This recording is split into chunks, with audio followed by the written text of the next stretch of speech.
Every era has its chains. Ours is fear.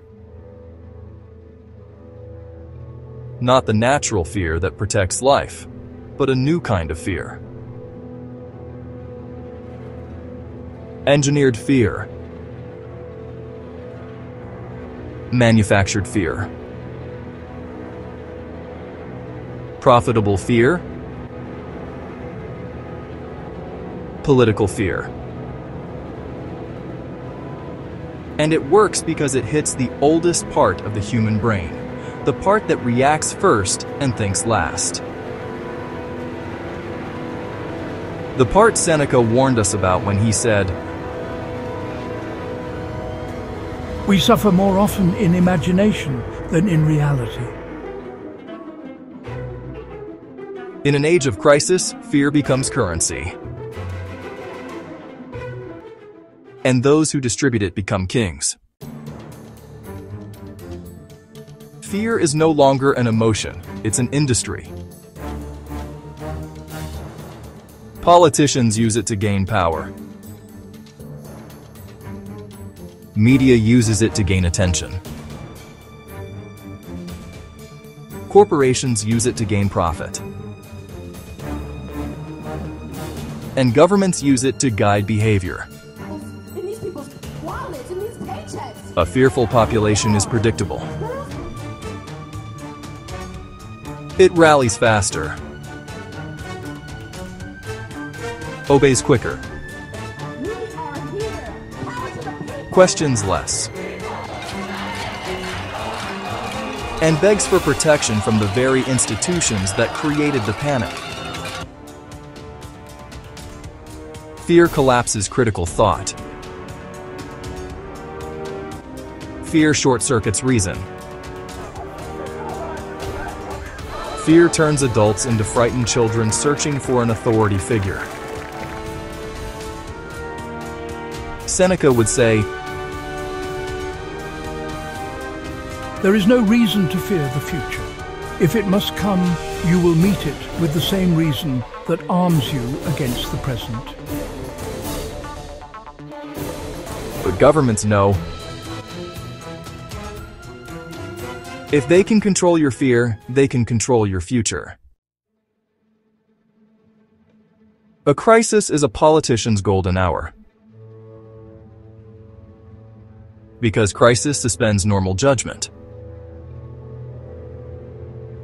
It shifts power from people to institutions. From individual autonomy to collective obedience. History shows the pattern clearly. A crisis emerges, real, exaggerated, or manufactured. Fear spikes. Uncertainty spreads faster than the crisis itself. A solution is offered, usually involving more authority, less freedom. The public accepts, not because it's wise, but because they're terrified. The crisis ends, but the new power never goes away. This is the psychology of emergency. Temporary fear creates permanent control. Seneca understood the danger of reactive living. He said, "A man who suffers before it is necessary suffers more than is necessary." Today, people suffer before anything even happens, because fear has become the default setting of society. So how is fear engineered? 1. Magnifying uncertainty. If something might happen, it's treated as if it already has. 2. Manipulating information. Half-truths outperform lies because they feel believable. 3. Repetition. The same narrative echoed across screens creates the illusion of truth. 4. Emotional framing. Facts don't move crowds. Fear does. Attach fear to an idea and logic no longer matters. 5. Manufactured enemies. A fearful population must always have a villain, real or imaginary. Governments don't need to create danger. They only need to create perception of danger. And perception, once infected with emotion, becomes reality. Seneca warned, "We are more frightened than hurt, and we suffer in imagination more than reality." This is the psychological battlefield of the modern age, your imagination.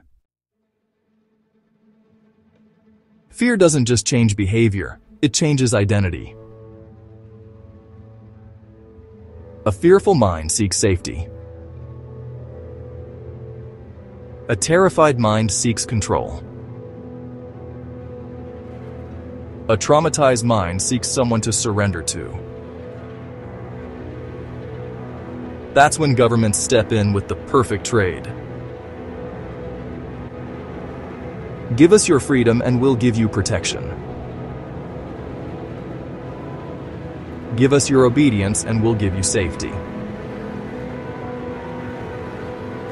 Give us your autonomy and we'll give you certainty.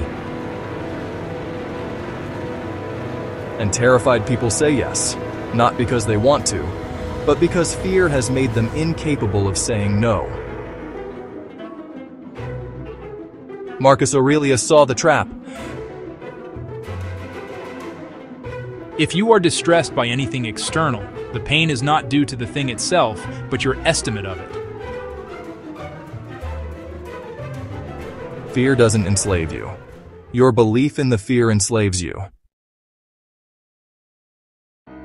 You can't stop governments from manufacturing fear.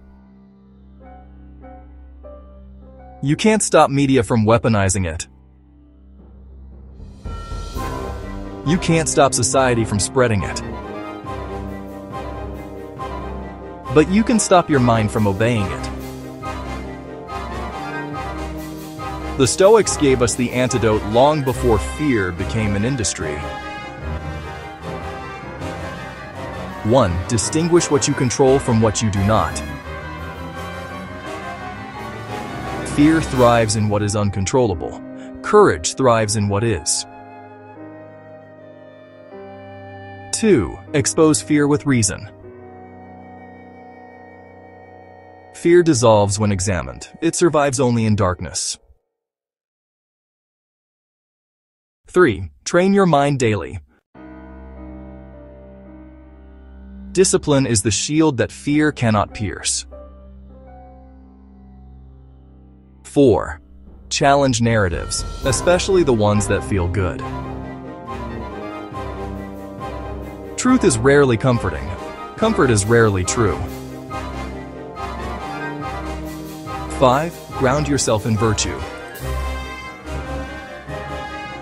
No one can control the man whose values are self-chosen. Seneca's final warning echoes louder today than ever.